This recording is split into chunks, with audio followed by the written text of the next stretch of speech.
Yorktown Center is a shopping mall located in Lombard, Illinois that opened in 1968.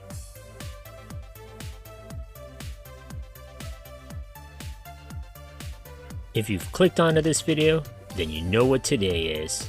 It's Monday, Mall Madness. Every Monday I'll be releasing a new video on a defunct or maybe not so defunct mall and its history. Make sure you stick around at the very end of the videos. I'd like to see if you, the viewer, are paying attention. So if you haven't already, hit that subscribe button and smash that notification bell so you get notified of my latest mall video, defunct store, or my Throwback Thursday videos. Leave a suggestion or a comment for a future video. Thanks.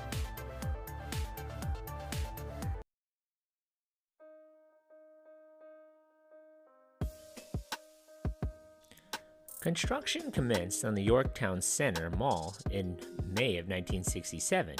When formally dedicated on October 10, 1968, the fully enclosed complex spanned 1.3 million leasable square feet. There were eventually 85 stores and services.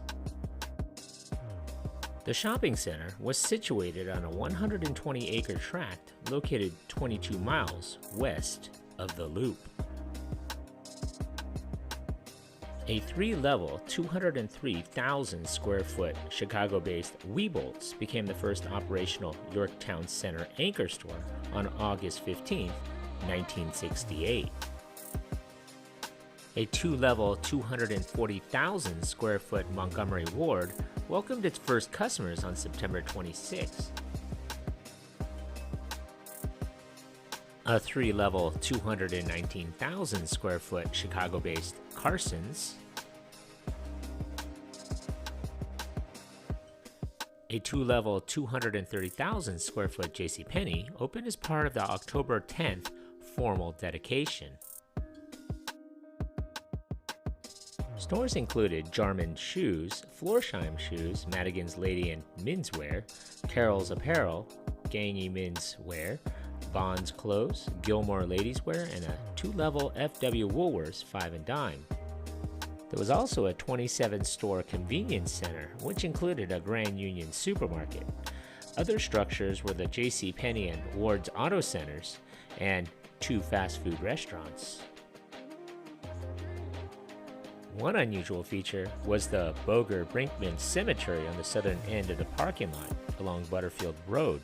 The cemetery was part of the family's farmland that was sold to develop Yorktown Center. Yorktown's main mall competitors were Oak Brook Center, about 3 miles away, and Woodfield Mall, which was located 14 miles north.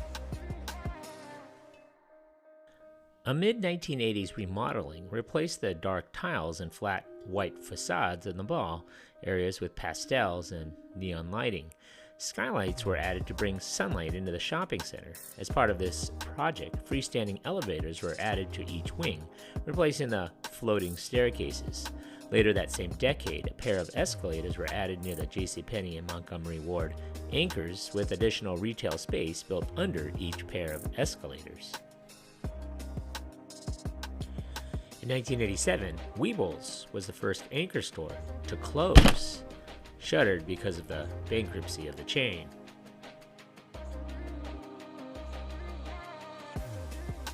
Madigan's, a two-level clothing store near JCPenney, closed in 1992. This space remained unoccupied until it was rebuilt as a food court upstairs and retail space downstairs. The vacant Weebolt's store sat vacant for 7 years before Von Maur renovated it into a flagship location. This was dedicated on July 18, 1994. A second remodeling was done in 1994. The 12-bay Plaza food court was built in its space vacated by the Madigan store in September of 1992.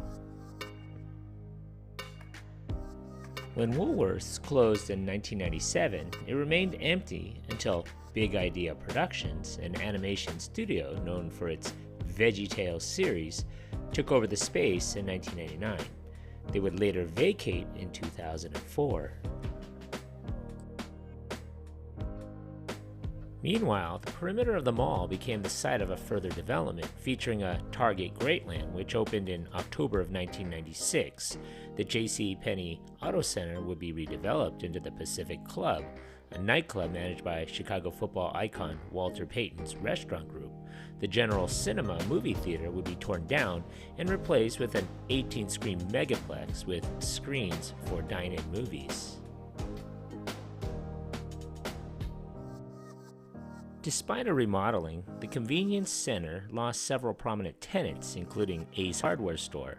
However, the anchor space, vacant after the closure of the Scandinavian design chain, was acquired by Carson's to serve as the new location for their furniture department. At the beginning of the decade, a major remodeling of the central courtyard took place. The narrow linear bridge brought the north and south sides of the courtyard was demolished along with its pair of escalators. In its place, a wide diagonal bridge was built with 2 pairs of escalators. As part of the project, a customer service desk was built near the north side escalator. The mall had no such desk prior to this time. In 2001, Montgomery Ward closed due to the chain's bankruptcy.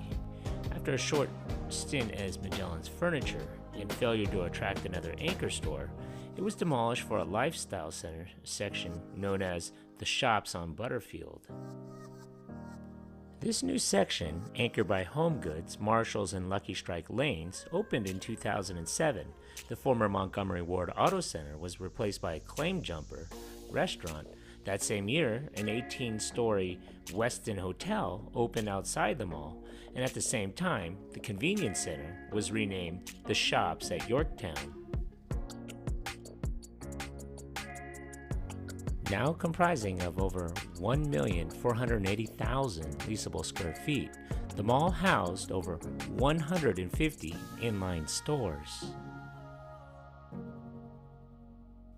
In April of 2012, Yorktown Center was acquired by a joint venture of New York City-based KKR, Kohlberg Kravis Roberts & Company, and YTC Pacific for $196 million. In 2014, Yorktown Center management spent $18 million renovating the food court by adding more healthy options. Upgrades in the food court added 200 seats, entertainment screens, workstations for shoppers to plug in laptops, and a family lounge. In August of 2018, Carson's closed, leaving only Von Maur and JCPenney as the remaining anchor stores. Congratulations, you made it this far into the video. When I find you. Pop quiz, hotshot. So let's see how close you were paying attention to my video. So how many anchor stores closed in this mall?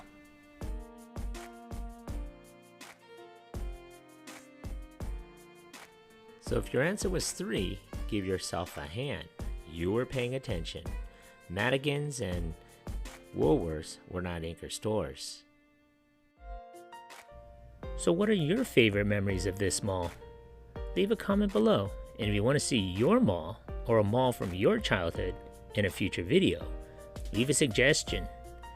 Thanks for watching. If you haven't already, hit the subscribe button on your right. Thanks.